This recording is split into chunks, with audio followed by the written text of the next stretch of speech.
Oi, eu sou a Luciana Renoir e esse é o Madrona Talks.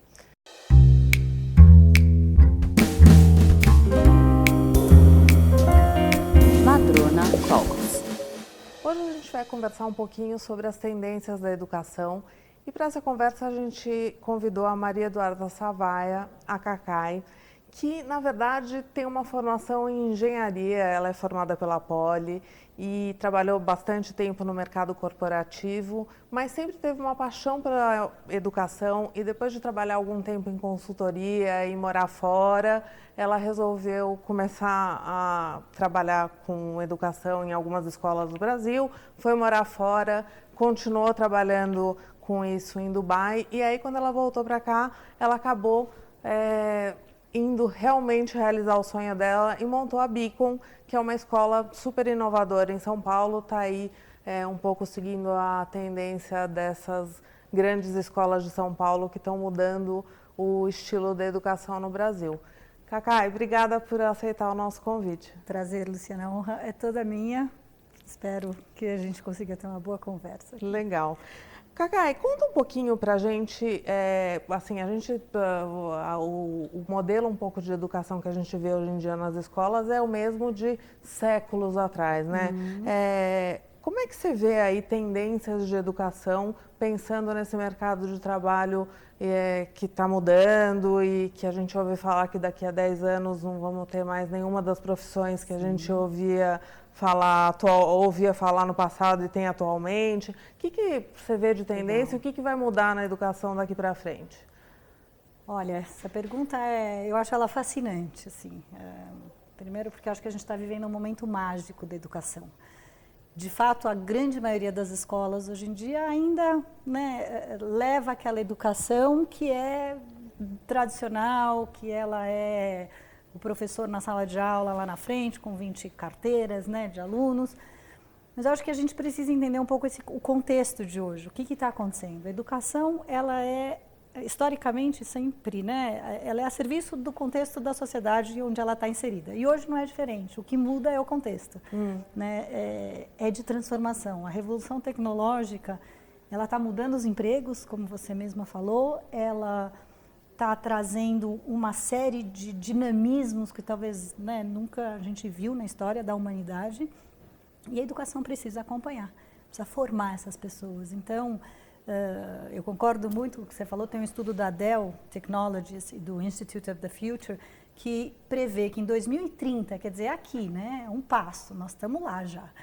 Eu brinco que a gente não está mais no século XXI, já passou um quarto quase do século XXI, a gente está, não é para o século XXI, é dentro do século XXI. É verdade. Então, esse instituto da Dell, o Dell Technologies, ele prevê que 85% dos trabalhos em 2030 não existem hoje. Exato. Então esse é o contexto, é um contexto, por um lado, de um pouco de insegurança, de muita incerteza, às vezes um pouco de medo, apreensão, o que vai ser desse futuro. Por outro lado, eu, talvez pelo meu viés de estar em educação, acho isso fascinante, acho que é um momento mágico de ser professor, é um momento mágico de trabalhar com a educação, porque as possibilidades são imensas. Então, e a gente continua querendo que nossos filhos sejam os melhores da escola e que passem nas faculdades que continuam sendo essas faculdades de séculos atrás, e aí?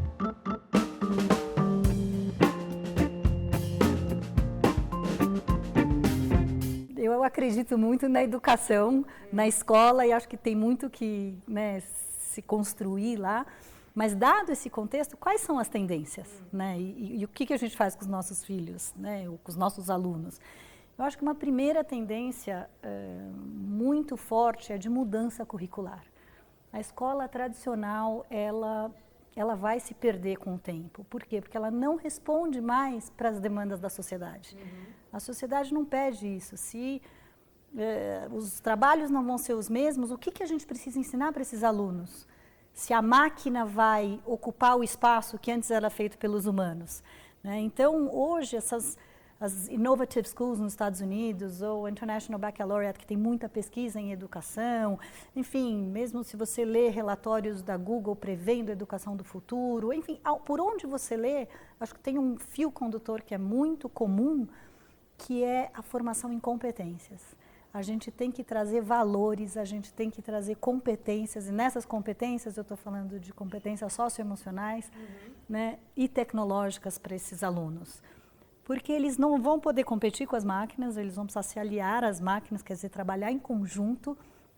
Mas mais do que isso, uma vez que o ambiente muda o tempo todo, a grande habilidade que eles precisam ter é de acompanhar isso. Então, as competências criativas de resolução de problemas, de flexibilidade, de trabalho em grupo, elas vão ser muito mais demandantes do que aquelas que a gente chama do basic cognitive skills, né, as competências mais básicas do letramento, da numeração. Essa história de ficar decorando acabou, né? Isso já acabou. É mais Isso fácil procurar no Google, usar a calculadora.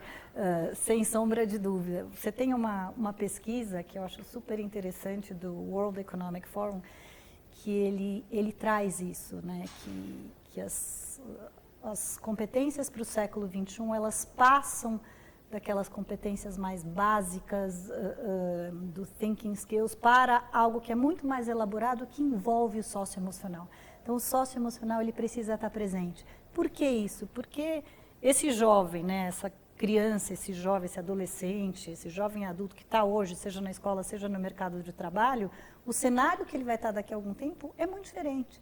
Então, são competências que ensinem ele a mudar, onde ele exercite essa flexibilização. Agora, pensando em socioemocional, Cacá, assim, eu fico pensando que socioemocional é uma coisa que talvez a gente devesse aprender um pouco mais em casa, e aí faço um paralelo, né? Sei lá, antigamente eu fico pensando, eu brincava no prédio, tinha um monte de amigo, ali você desenvolve a competência de viver em grupo, de aprender a dividir e tal. Hoje em dia você tem um monte de criança que nem desce no prédio, né? Tá sempre com a babá do lado ali mediando o conflito, vive o tempo inteiro no computador. Então você precisa colocar a criança na escola para ela aprender a desenvolver competência socioemocional. Que mundo é esse que a gente está vivendo?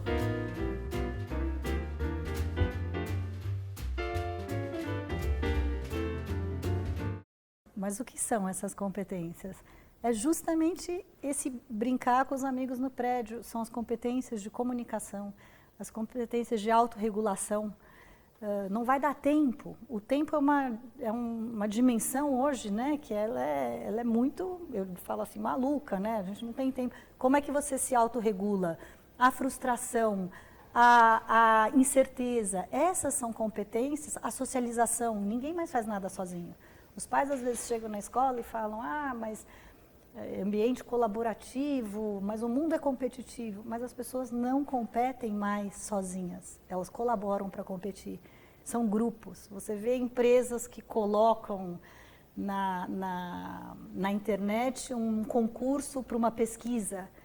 Isso é incrível, quer dizer, isso abre uma possibilidade de conhecimento que é enorme, né? Então, dado isso, né, eu acho que essa primeira mudança curricular ela é fundamental, e essa mudança de currículo ela vai para a mudança da sala de aula, né? As pessoas os alunos não querem ficar, eles não têm nem essa capacidade de concentração tão longa, né? E dessa monotonia de ficar escutando alguém falar. O conhecimento ele é construído na sala de aula, ele é colaborativo, a dinâmica dos móveis, isso vai para a arquitetura. É realmente incrível isso, né? Então, e aí uma terceira questão nessa questão do currículo, quer dizer, as competências socioemocionais, a organização da sala de aula, é o que hoje, né, meio que a gente ouve falar muito dos makerspace, design lab, makerspace. Parece mais uma moda da educação, mas não é. Eu, pelo menos, acredito muito nisso. O que é o makerspace? O makerspace é você levar para a escola a possibilidade do aprendizado prático. You learn by doing, você aprende fazendo. Por quê? Porque isso leva para a escola a possibilidade do erro. Eu aprendo, eu analiso, eu tenho uma reflexão sobre aquilo que eu pensei a respeito, que eu criei, e aí eu refaço, né? Então, esse fazer e desfazer, e com isso você vai nesse ciclo que eu acho que é muito virtuoso dessa construção do conhecimento, ele precisa ser feito na escola, né? Eu acho que uma outra tendência, Luciana, que eu acho que é fundamental, é o lifelong learning. Bom, se o mundo vai... Né, se a sociedade de hoje não vai ser a mesma daqui a 30 anos, as profissões vão ser diferentes, a tecnologia está tomando um espaço, né, enorme. O que a gente precisa fazer? A gente precisa aprender a vida inteira. Então, e é super interessante porque tem países que, como políticas de governo, já se antecipam a isso. Então, você tem um projeto em Singapura que chama The Skills for the Future Singapore, Future Skills Singapore. Então, você ensina o aluno a se auto-ensinar e fazer mudanças de vida no decorrer da carreira. Exatamente. O aluno, ele precisa aprender a aprender. Lá na Beacon, um dos nossos grandes valores, né, um dos nossos grandes propostas é formar, eu vou falar em inglês, mas é o lifelong learner, quer dizer, aquele que é aprendiz para a vida toda. Entendi. Mas aí não é esse aluno de hoje, né? Aqui um escritório de advocacia, uma madrona, esses advogados precisam continuar aprendendo o tempo inteiro, os advogados, os sócios precisam aprender. Por quê? Porque o contexto ele é de mudança. Ele é dinâmico sempre. Então, por exemplo, quando eu estava dando exemplo de Singapura, eles criaram um programa de governo onde você apoia a aquisição, a construção do conhecimento durante toda a jornada de vida ativa de um cidadão. Entendi.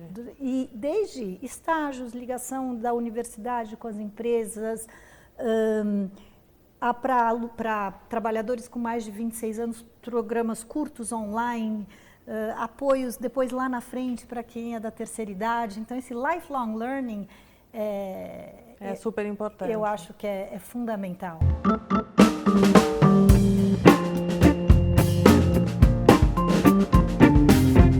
Um desafio você conseguir trazer uma educação de super qualidade, desenvolver a intelectualidade dessas crianças, mas fazer com que eles não vivam numa bolha, né? Porque, assim, é difícil você criar seu filho só vivendo ali no condomínio, no shopping, e aí nunca andou de ônibus na vida e não sabe o que é a realidade do país. Como é que você faz para trazer essa criança de elite para a realidade do mundo? Você precisa fazer parte do currículo. Essa missão, essa proposta, ela precisa ser curricular. Precisa. Então, você... o que eu digo no currículo? É a hora que você coloca alunos de 7 anos de idade, aí eu vou dar alguns exemplos que são os que eu vivo, né, lá na escola, onde eles vão estudar escolas ao redor do mundo e vão se conectar com alunos de outros lugares do mundo e vão aprender como eles vivem, como que é a cultura deles, onde eles estudam, alguns de escola pública, outros de escola privada, e vão criando empatia. Empatia com aquele que é diferente de mim. Entendi. Né? Você traz para o currículo também, a hora que você coloca no currículo o serviço, o olhar e o se dedicar para a comunidade como uma parte integrante daquilo que o aluno precisa viver de experiência na escola. Entendi. Ou quando você faz um programa de estudos do meio, que não vai para os lugares onde os alunos podem ir com seus pais, mas vão conviver com as comunidades ribeirinhas do Pantanal ou com as comunidades paupérrimas da Amazônia ou do sertão do Nordeste. Então, essa experiência ela precisa ser significativa. Entendi. Com isso, a gente acredita que você cria empatia, né, você cria sensibilidade, e nós, né, eu acho que uma escola que está no Brasil, seja ela internacional ou brasileira, eu acredito muito que ela tenha que ter a responsabilidade com aquele país onde ela está inserida. Né? Então, é fundamental que a gente consiga formar nessa população, parte de expatriados, mas a grande parte de brasileiros, esse conhecimento do país que eles vivem. Cacá, eu adorei a nossa conversa. Muito obrigada. Obrigada por ter aceitado o nosso convite. Ok. Muito bem. Obrigada. E semana que vem a gente volta com mais uma Madrona Talks. Toda segunda-feira tem uma conversa nova para você. E se você quiser assistir todas as nossas entrevistas, é só acessar o nosso canal no YouTube.